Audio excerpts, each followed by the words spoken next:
कभी कभी हमें अपनी जान बचाने के लिए सिर्फ शारीरिक ताकत ही नहीं, बल्कि दिमाग की भी जरूरत होती है। किसी भी सूरत में भागने का तरीका अपनाना केवल एक मजबूरी नहीं, एक चतुराई होती है।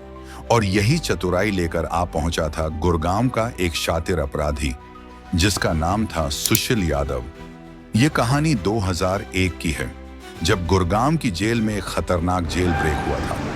और सबसे ज्यादा चौंकाने वाली बात यह थी कि यह ब्रेक एक बहुत ही कुख्यात अपराधी ने किया था, जो कि अपनी धूर्तता और चतुराई के लिए जाना जाता था। उसने अपनी प्लानिंग और रणनीति से पूरी जेल के सिस्टम को ध्वस्त कर दिया था। गुड़गांव की जेल उस वक्त ज्यादा सुरक्षित नहीं थी और वहां के अधिकारी भी पूरी तरह से सतर्क नहीं थे। ये एक ऐसे वक्त का मामला है जब जेल के अंदर एक से बढ़कर एक खतरनाक अपराधी कैद थे। इनमें से एक था सुशील यादव, जो एक गैंग का लीडर था।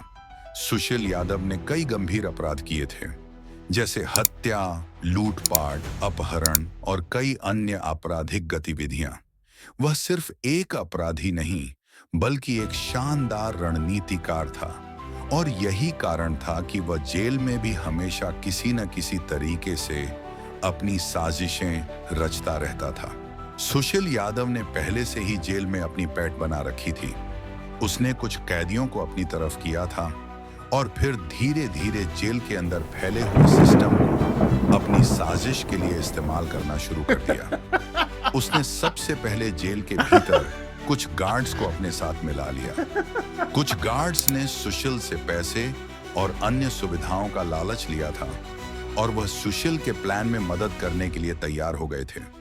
योजना बनाते समय सुशील ने जेल के अंदर की पूरी सुरक्षा व्यवस्था को ध्यान से समझा। उसने सीसीटीवी कैमरों और गार्ड्स की राउंडिंग को नोट किया, ताकि सही समय पर उन्हें धोखा दिया जा सके। उसने अपनी टीम के साथ मिलकर एक खतरनाक रणनीति बनाई, जिसमें जेल के पुराने नालों और दीवारों का इस्तेमाल करने की योजना थी। 13 दिन बाद सुशील यादव ने महसूस किया कि अब वो समय आ चुका है। उसने अपने सभी साथियों को कॉल किया और जेल से भागने का प्लान शुरू कर दिया। सुशील ने सबको पूरी तैयारी करने का कहा, सबको अपनी जगह से निकलने का रास्ता बताया और तय किया कि उन्हें किसी भी हालत में बिखरने नहीं देना है। रात के अंधेरे में उन्होंने जेल की बाहरी दीवार के पास एक पुरानी ड्रेन लाइन का पता लगाया।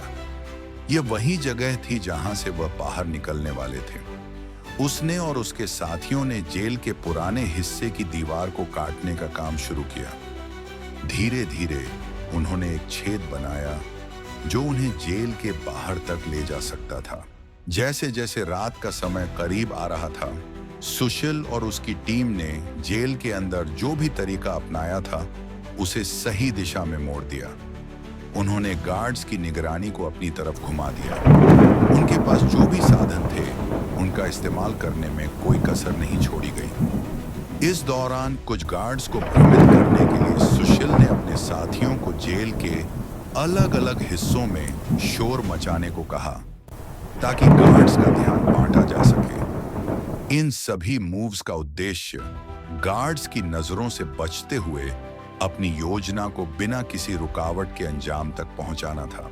जब सब डिस्ट्रैक्शंस काम करने लगे, सुशील और उसके साथियों ने पुरानी ड्रेन लाइन से रास्ता बनाना शुरू किया। वह धीरे धीरे जेल के बाहर की ओर बढ़ रहे थे। आखिरकार उन्होंने जेल के बाहर का रास्ता पाया और दीवार को पार किया। सुशील और उसके सभी साथी खुशी खुशी बाहर निकल आए, लेकिन वह जानते थे कि उनका असली खतरा अब शुरू होने वाला था। जेल से बाहर निकलते ही उन्होंने अपनी पहचान छिपाने के लिए अपना चेहरा ढक लिया और जल्दी से भागने लगे। सुशील यादव का जेल ब्रेक सिर्फ एक छोटी सी सफलता नहीं थी, यह थी एक अपराधी की मास्टर स्ट्रोक, जो कभी हार मानने वाला नहीं था। लेकिन याद रखें, हर अपराधी का अंत एक दिन जरूर आता है, और यही सुशील यादव के साथ भी हुआ। वह आखिरकार पकड़ा गया, लेकिन उसकी कहानी हमेशा लोगों के जहन में रहेगी।